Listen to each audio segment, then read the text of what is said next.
2024 T20 world cup சீரிஸோட group B பிரிவில் Australia மற்றும் இங்கிலாந்து டீம்ஸ் நேற்று மோதினாங்க. ஒரு பக்கம் 2022 T20 வேர்ல்டு கப் சீரிஸோட சாம்பியன்ஸான இங்கிலாந்து டீமும் இன்னொரு பக்கத்தில் வலுவான டீம்ஸ்ல ஒன்றான ஆஸ்திரேலியா டீமும் மோதினதுனால இந்த மேட்சுக்கு இருந்த எதிர்பார்ப்பு கொஞ்சம் அதிகமாகவே இருந்துச்சு அப்படின்னு சொல்லலாம்.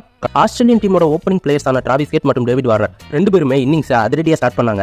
இவங்க ரெண்டு பேரும் சேர்ந்து பவர் பிளேயோட ஃபர்ஸ்ட் ஓவரை தவிர மற்ற எல்லா ஓவர்லையும் குறைஞ்சது 3 இல்ல 4 பவுண்டரிஸ் அடிச்சு ஆப்போனன்ட் டீமை மிரள வச்சாங்க.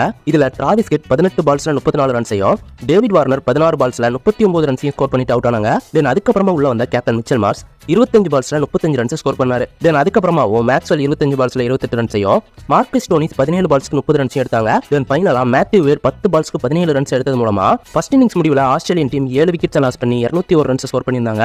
செகண்ட் இன்னிங்ஸ்ல இந்த ஒரு சவாலான இன்னிங்ஸை சேஸ் பண்றதுக்காக உள்ள வந்தாங்க நம்ம இங்கிலாந்து டீம். அந்த டீமோட ஓப்பனிங் பிளேயர்ஸா பில் சால்ட் மற்றும் ஜாஸ் பட்லர் தான் இன்னிங்ஸ் ஓபன் பண்ணாங்க. ஆனா இவங்க ரெண்டு பேரோட விக்கெட்டையும் ஆஸ்திரேலியன் டீம் ஸ்பின்னரான ஆடம் சாமா தான் எடுத்திருந்தாரு. இதுதான் இந்த மேட்ச்லயே ஒரு பெரிய டர்னிங் பாயிண்டா இருந்துச்சு.